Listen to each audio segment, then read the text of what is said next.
They were beings with extraordinary abilities, disguised as an ordinary family, living discreetly among humans. The mother, Young-soo, warned Ji-hoon and Ji-woo on the eve of their first day at a new school. Absolutely no fighting. They had to learn patience and restraint. Yet on that very first day, Ji-hoon found himself the target of bullies. He bit one of them hard on the hand. Instead of being intimidated, the ringleader, a thug we'll call Big Mouth, seemed morbidly fascinated by the act. Ji-hoon, sprawled on the ground, covered in blood, listened to Big Mouth's boastful pronouncements. But as soon as the bullies left, Ji-hoon jumped up, ecstatic. The night before, Young-soo, acting as their mother, had promised them a smartphone if they could show restraint. Any trouble they couldn't handle, they were to bring home to her. Every act of patience brought them closer to that coveted phone. Big Mouth's attention wasn't limited to Ji-hoon. He also took an interest in Ji-woo, Ji-hoon's twin sister. He secretly took a picture of her sleeping, and later added crude captions. Like Ji-hoon, Ji-woo initially chose restraint, simply demanding he delete the photo. However, after school, she received a doctored, explicit image, with her face superimposed on it. Big Mouth signaled for Ji-woo to follow him. Ji-hoon saw this but, strangely unconcerned, went home without a second thought for his sister's safety. A bespectacled classmate, aware of the bullies' tactics targeting girls, questioned Ji-hoon's indifference. She asked, "Aren't you worried about your sister?" "It's not Ji-woo who's in trouble," he replied cryptically. "It's them." "What do you mean?" She pressed. "She is dangerous. That guy's not human." It turned out the bullies were known for photoshopping girls' faces onto compromising images to blackmail, extort, and even coerce them into illegal activities. Ji-woo had been targeted, and Big Mouth intended to use this tactic to intimidate her. He had no idea who he was dealing with. Ji-woo said calmly, "I can throw a punch or two myself." "Ooh, scary," Big Mouth sneered. "How about this?" With a single swift move, not even requiring her special abilities, Ji-woo took down the thug, rendering him unconscious. The one Ji-hoon had bitten earlier tried to retaliate, only to have his arm broken with a sickening crack. "Damn, you okay?" Ji-hoon arrived on the scene, nonchalantly suggesting they just finish him off. Changing schools for fighting was a hassle anyway. His words reminded Ji-woo of Young-soo's instructions: bring any trouble home. Through Ji-hoon's recounting of the events, Young-soo learned the full extent of Big Mouth's depravity. For individuals like this, Young-soo had her methods. Before enacting her punishment, she retrieved a video camera, instructing Ji-hoon and Ji-woo to observe carefully. Big Mouth, stripped naked and tightly bound to a table, received a sharp slap across the face to rouse him. Donning gloves, Young-soo selected a large, surgical-looking instrument and injected a stimulant into Big Mouth's wrist, ensuring he wouldn't lose consciousness from pain or fear. Real fear finally dawned on Big Mouth's face. He couldn't have imagined Young-soo's punishment. She would excise 1 kilogram of his flesh. "It'll hurt," she said matter-of-factly, "but you won't die. Don't worry. I'm a professional." Without another word, she made a precise incision along a pre-marked line. Blood sprayed like a geyser, splattering her face, but her expression remained impassive. She then weighed the excised flesh. According to her self-imposed rules, she needed exactly 1 kilogram. The scale showed 300 grams short. "Well," she sighed, back to work. Big Mouth, utterly broken, blurted out, "I have something to say." It was Jae-gon. Chairman Jae-gon made me do it. The mastermind behind the threats and the distribution of the doctored photos was the student council president, Jae-gon, who presented a facade of kindness and respectability. He was the source of all the photos used to threaten the girls. "Oh dear," Young-soo muttered, "I'm good with a knife, but not so much with stitching." Big Mouth, witnessing the entire gruesome process, his eyes wide with terror, fainted.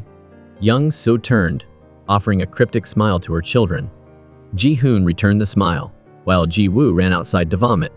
The next morning, Young-soo personally escorted a whimpering, weakened Big Mouth back to his home. Seeing his father, Big Mouth burst into tears, pulling down his pants and crying that his thigh had been cut. His father, however, saw a perfectly intact leg. "Where have you been all night, you rascal?" he scolded. "Why are you taking your pants off?" Big Mouth wailed, "Dad, it hurts." It was all an illusion, a result of Young-soo's masterful hypnotic abilities.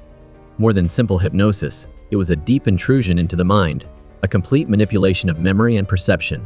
She could create or erase any memory at will. Ji-hoon's calm reaction the previous night stemmed from his familiarity with Young-soo's methods, having witnessed them since childhood. For Ji-woo, however, this was a horrifying first. Young-soo, feigning concern, explained to Big Mouth's father, he seems to have some developmental issues, perhaps from a lack of maternal affection. He had a rough night, nightmares, and even wet the bed. I gave him a vitamin shot, but he woke up like this, claiming his leg was injured. The father asked, "Are you a doctor?" "A veterinarian," Young-soo replied sweetly. "I specialize in animals." That evening, Young-soo called a family meeting. A serial killer they had imprisoned had vanished.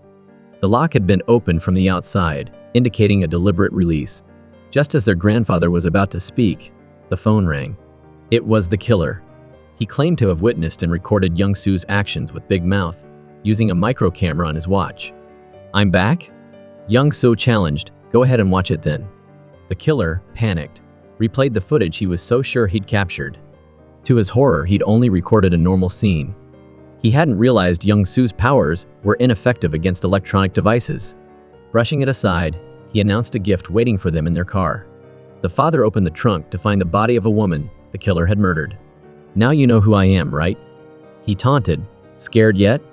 Young-soo asked. "Who are you?" Feigning ignorance. "You still don't know," he shrieked. "I'm the one who killed 9 victims. No, make that 10 now. I'm the serial killer." "You're him?" Young-soo gasped, dramatically overplaying her surprise. "No way! You can't be!" Despite the escalating tension, Young-soo remained unfazed. She gathered the family to begin cleaning up the mess, which meant disposing of both the body and the car without being caught on camera. What followed was a series of darkly comedic, almost slapstick maneuvers by the 5 family members. The next morning, the police discovered the body dumped elsewhere. Grandfather reassured Young-soo that everything would be all right. "No," she corrected, a glint in her eye. "What I meant to do was..." The person she had released wasn't Ji-hoon, but him. The mob boss had kidnapped a member of their superpowered family and contacted the parents, arrogantly threatening them. Young-soo was furious. "If a single hair on Ji-hoon's head is harmed," she seethed, "you'll pay dearly."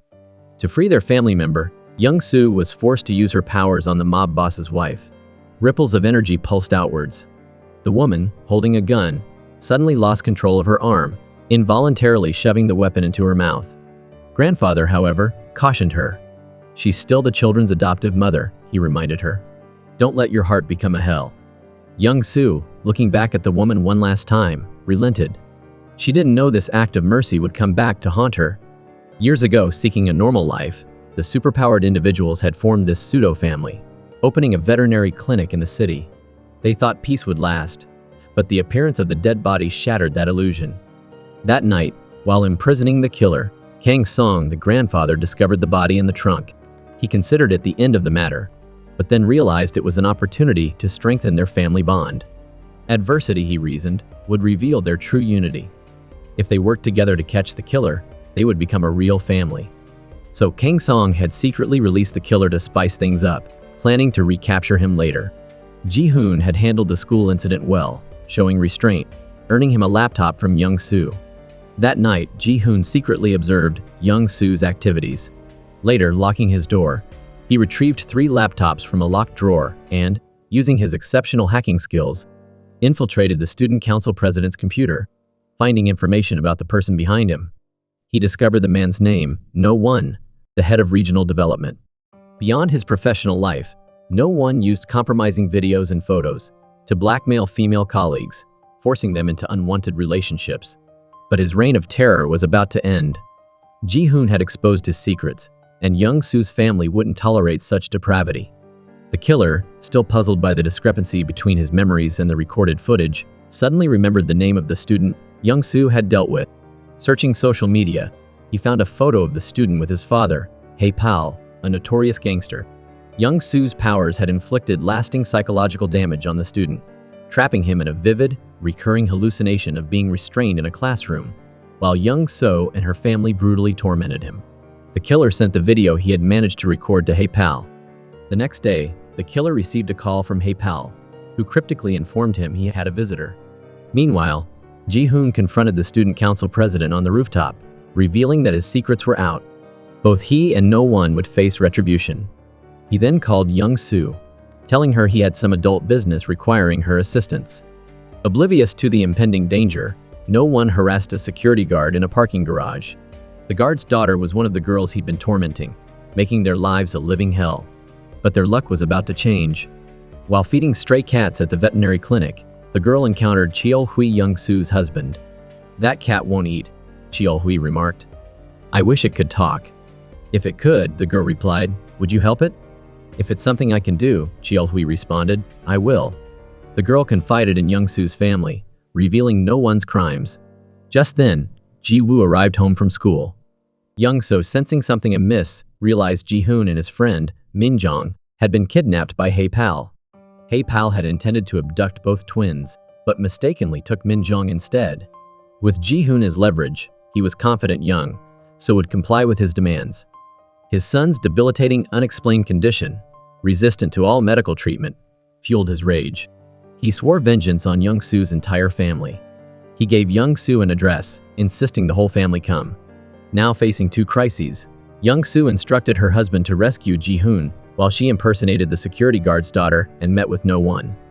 Young Sue said to her youngest, "Ji-won, stay home with Grandpa, honey," and she told to Cheol Hui, "Call me when you get there." He replied, "Got it."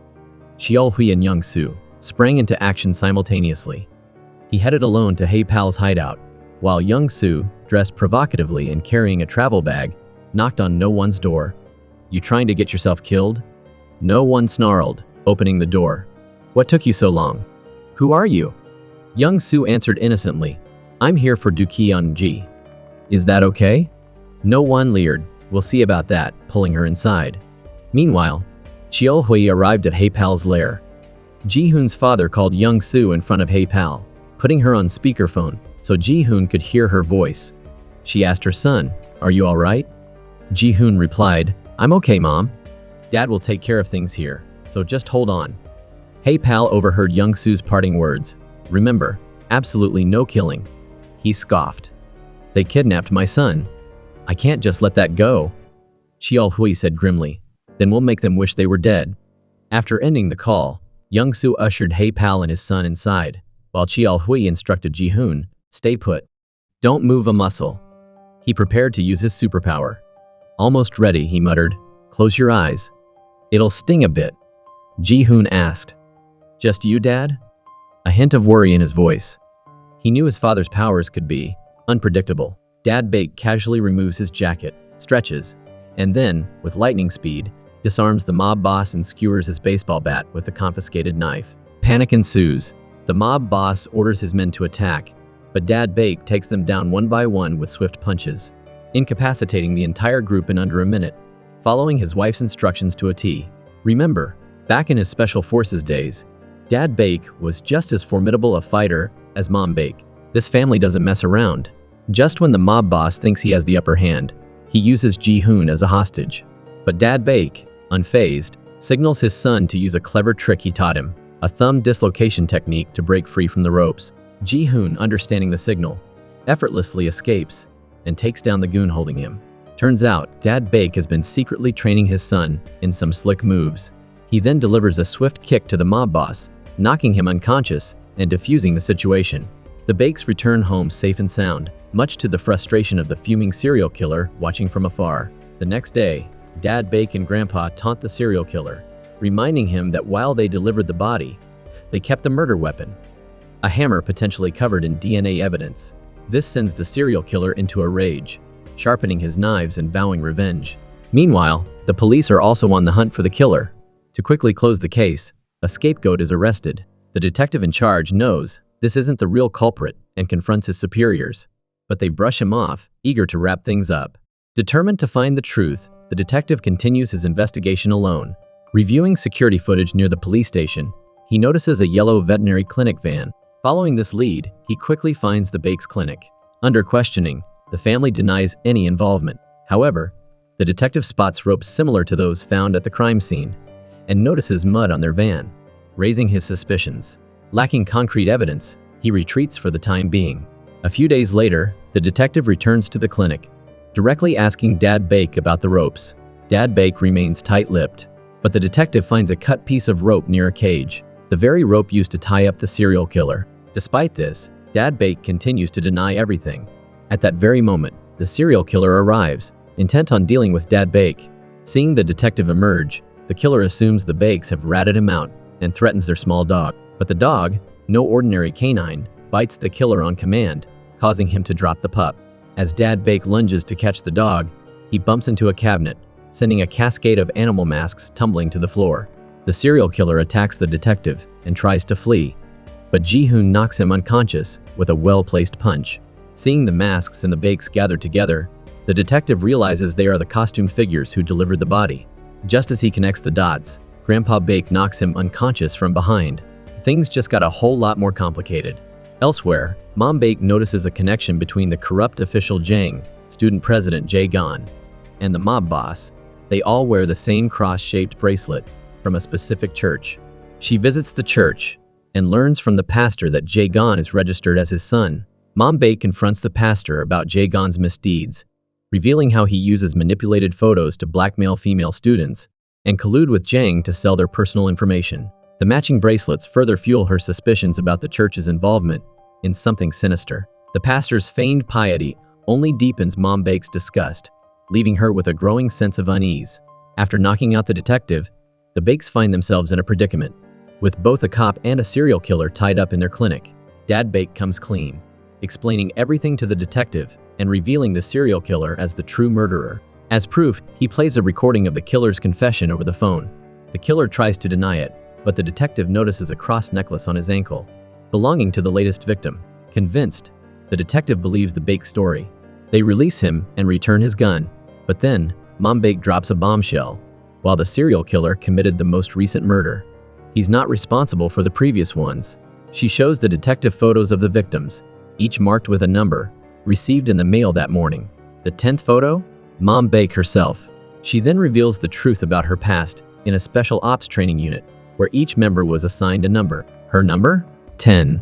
She believes the murders are a message from the organization hunting her, using the serial killer as a pawn. Under questioning, the killer admits to receiving orders from a mysterious figure. Regardless, he's still a murderer, and the detective arrests him. But the Bakes aren't off the hook. They found a body and didn't report it. Plus, they committed false imprisonment. To protect the family, each member volunteers to take the fall. The detective, after some thought, has them put on their animal masks, lines them up, and takes a photo as evidence, letting them off with a warning. This photo op leads to a heartwarming moment between Ji-woo and Mom Bake. Mom Bake tells the detective about Ji-woo's allergy to flash photography. Ji-woo finally understands why her mother always avoided taking pictures. It wasn't because they were on the run, but to protect her. A flashback reveals a young Ji-woo having a seizure in front of flashing lights at an amusement park, her latent powers going haywire. However, someone else is plotting against Ji-woo. The mob boss, humiliated after losing the fight with Dad Bake, and then brain-hacked by Mom Bake, is now delusional, believing he's been injured by the family. His ex-wife contacts a woman named Myo-K for revenge. The next day, Myo-K shows up at school and provokes Ji-woo. Ji-woo ignores her until she notices a familiar tattoo, realizing Myo-K is also from the Special Ops Unit. Suddenly, Jae-gon, the student president, publicly mocks Ji-woo's family, showing manipulated photos of them and calling them fugitive criminals. He then tries to take Ji-woo's picture. The flash triggers her powers, sending her into a frenzy and attacking Jae-gon. Ji-hoon arrives just in time to prevent serious injury. Myo-K seizes the opportunity to befriend Ji-woo, claiming they're the same kind of people. After school, she leads Ji-woo to a house, falsely claiming it's a shelter for runaway teens. Overseen by someone named Oh, is burning for revenge against the Bakes for what happened to her son and ex-husband. But she hides her true intentions behind a facade of warmth and kindness toward Ji-woo. She laces Ji-woo's drink, knocking her unconscious. Then, Oh contacts Mom Bake with a fabricated story. Ji-woo caused trouble and is too afraid to come home. She urges Mom Bake to come and get her daughter. Mom Bake, completely unsuspecting, arrives at the designated location. Oh greets her with a friendly smile, while Myo-K, lurking in the shadows, ambushes and knocks Mom Bake out cold. When Mom Bake finally comes to, she finds herself tied up, with Ji-woo locked in a cage nearby. Oh's charade is over, and the Bakes are in serious trouble. Mrs. Oh threatened and told her life story. When she was young, Even though she had a baby, she and her husband, the boss, couldn't even take care of themselves. So, when the boss wasn't looking, she hid the baby in a suitcase and threw it into the ocean. After losing their child, the boss finally started to worry. To hide it from her husband, Mrs. O adopted a child from an orphanage. That child was Kite. After that, the boss started acting like a real father and treated Kite like his own son. So, Mrs. O and the boss would never let anyone hurt their child. After telling the story, Mrs. O said she was going to take Young Su's organs to sell for money. That's what she always does. She totally underestimated Young Su though. Seeing Young Su seem to want to say something, Mrs. O gave her the phone. Young Su typed careful on the phone. Before Mrs. O understood, Young Su quickly choked her. Mrs. O tried to reach the surgical knife on the table, but she couldn't reach it and knocked over the tray. When she couldn't breathe, she managed to reach the control button to lower Young Su. Then they wrestled on the floor. Young Su was tied up, so she was weaker, and Mrs. O quickly got the upper hand. Just as Mrs. O was about to finish Young Su off, the doorbell rang. Mrs. O opened the door, and it was Father Bake. Earlier, Father Bake's girlfriend told him that the place Mrs. O invited his wife to was a church run by a pastor, who was the father of Jae Gon, the head of the student council. Thinking about this connection, Father Bake felt something was wrong and came to check it out. Seeing his wife hurt, Father Bake got angry, immediately choked Mrs. O to get revenge, and saved his wife and daughter, facing her mother who risked her life for her. Daegu cried, and finally let go of the past. Before leaving, the Bake family discovered many cages behind a curtain in the room, filled with girls who were locked up. Clearly, these were all victims of Mrs. O's scams. Seeing this, Young Su couldn't control her anger, took Mrs. O home, and planned to surgically remove part of her brain. Mrs. O quickly begged for forgiveness. Young Su used this chance to ask her about other shady things she did. Under Young Su's brain hacking skills, she told the truth. It turned out she and the pastor were defrauding donations in the name of the church, then using the money to buy land and build for their own profit. Also, Mrs. O said the pastor seemed kind and holy, but was actually a perverted, lustful devil, even worse than her. Hearing all this filthy stuff, Young Su didn't hesitate anymore and went after Mrs. O. From Mrs. O's mouth, the Bake family learned about the pastor's evil deeds, remembered his suspicious actions before, and found a listening device on the dog the pastor had sent to the vet. Actually, from the beginning, the pastor had been eavesdropping on everything the Bake family did. Young Su immediately took action, planning to go after the pastor. Father Bake tried to stop her, wanting to go himself. Ever since he was on the Special Forces team, he had promised to protect his beloved wife for life.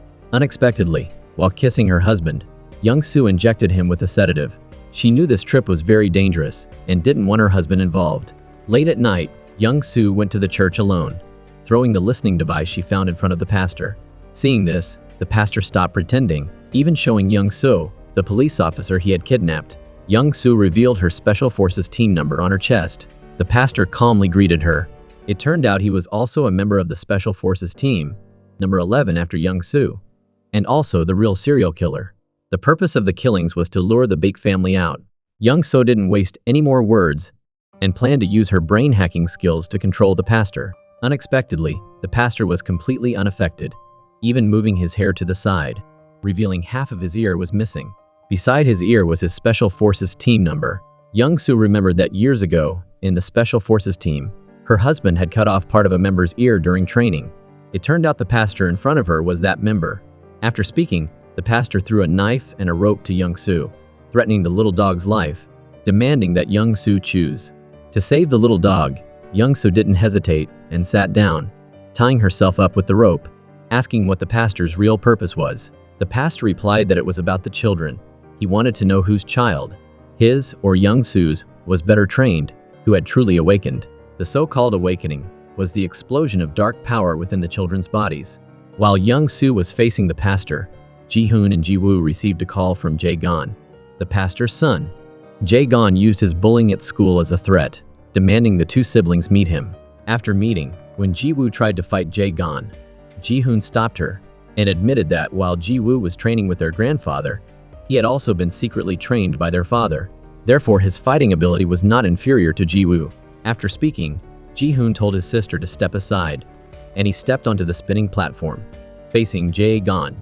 Jae Gon completely underestimated the weak-looking Ji-hoon, but Ji-hoon was surprisingly quick and threw Jae Gon down hard. Jae Gon got angry and pressed the button to spin the platform faster, and used this to give Ji-hoon a cut on his face. However, Ji-hoon didn't give up, and with just one move, threw Jae-gon off the spinning platform. Then he controlled Jae-gon with his legs, and knocked him unconscious with a chokehold. At that moment, Ji-woo was captured by Myo. Myo thought she had the upper hand, and spoke about the educational evaluation. The so-called educational evaluation was a competition between the children of the Special Forces team to see who had truly awakened and unleashed their power. At this point, Myo kept mocking Ji-woo to make her reveal her power. Ji-hoon even helped her by shining a flashlight in his sister's eyes, causing her to get agitated and transform faster. However, Ji-woo said that she was no longer traumatized. Ji-hoon disappointedly stepped aside. Unexpectedly, a punch from Myo made Ji-woo's eyes turn white, meaning her hidden power was awakening. After awakening, in less than a minute, Ji-woo beat Myo to a pulp, covered in blood. If Ji-hoon hadn't stopped her, Myo would have died. At this point, the pastor received a text from his children, learning that his son had lost the fight. The pastor got angry and picked up a nail, intending to attack Young-soo. Young-soo still had a weapon, which was the pastor's dog. By controlling the dog to bite the pastor's hand, Young-soo temporarily got a breather. Unexpectedly, the pastor cruelly killed the little dog. Ji-woo laughed loudly. She had seen through the pastor's inner self. All of the pastor's actions were just trying to imitate her. Exposed, the pastor was ashamed and angry, and directly fired a nail gun at Young-soo's head. At this moment, Father Baek arrived. Not long before, to save his wife, Father Baek had rushed straight to the church after waking up, but he was tricked by Myo and stabbed. Father Baek used a temporary bandage to stop the bleeding, and then, to save his wife, Father Baek ignored his wound and confronted the pastor. However, during the fight, the cunning pastor took the opportunity to strike a sneak attack, making Father Baek's injury worse, successfully turning the situation around. Seeing her husband like this, Young-soo was extremely worried. Father Baek was seriously injured, his life in danger, so he said his final goodbyes to his wife. The pastor still wasn't letting up, and wanted to take revenge by cutting off Father Baek's ear, then nailing him to the wall like Jesus. At this moment, Young-soo spoke up, declaring that the pastor's ending would be tragic. The pastor laughed coldly, completely disbelieving her words. Unexpectedly, he saw that his whole body was covered in nails. It turned out that just now, because her husband's life was in danger, Young-soo unleashed her most terrifying power, breaking free of her ropes and slamming her nailed hand into the side of the pastor's ear. While the pastor could hear clearly, she used her super-powered brain hacking skill. Then the pastor, like a puppet, cut Young-soo's ropes. She bravely pulled the nail out of her hand. Next, the person who had their ear cut off and was nailed to the wall wasn't Father Baek, but the pastor. And all of this was due to Young-soo's power. When the pastor finally realized it, it was too late. Young-soo was completely like she was controlling a puppet, about to send the pastor to hell. At this moment, the kidnapped police officer appeared, giving Young-soo a photo, which was a picture of the Baek family wearing animal hats. The police officer advised Young-soo to value her family, not to fall into darkness for someone like the pastor. Young-soo listened to the police officer's advice, did not go after the pastor anymore, and hugged her injured husband. On her husband's palm was a beautiful hair clip. Previously, when they were in the Special Forces team, her husband had promised that when they left this abyss, he would give his wife a beautiful hair clip. While Father and Mother Baek were taking risks and defeating their opponents, the grandfather at home also completed a big task. Not long before, the disgruntled boss came to the vet hospital with a sword in his hand, questioning the grandfather about where the Baek parents were. Moreover, he stabbed the grandfather, injuring him. But what he didn't expect was that he had completely underestimated the old man in front of him. They saw the grandfather open his hand and slap the boss's neck. Immediately after, blood spurted out of his neck. It turned out the grandfather had used a knife, hidden in his hand, in less than a second. He used that knife to almost kill the boss. With the Baek family's solidarity, the pastor and his group finally brought failure upon themselves. The church was surrounded by police. The kind police officer did not reveal the Baek family's secrets. Under the night, Ji-hoon and Ji-woo were on their way home. Ji-woo finally understood that the reason she could control her power was thanks to her mother's gentleness and care. Returning to the vet hospital, the grandfather was dragging the bloody boss. The two siblings were too used to this scene and slumped on the chairs. Young-soo also helped her injured husband home and sat down beside her family. On the table, Young-soo noticed a bracelet, remembering that everyone in the family wore one. She put the last one on her wrist. It was a symbol of their family's unity. At this moment, Young Soo received a call from the Special Forces team trainer. The trainer knew everything that happened between Young Soo and the pastor, and said that the plan was completed successfully. Young Soo didn't understand the trainer's stubbornness. Why would she need to manipulate the pastor to this extent just to bring her back? Unexpectedly, the trainer said that she didn't need to bring Young Soo back at all, because she had never escaped her control. Because everything was just Young Soo's imagination. The movie ends here. Thank you for watching. Don't forget to like and subscribe to the channel to see more great movies. Goodbye and see you again.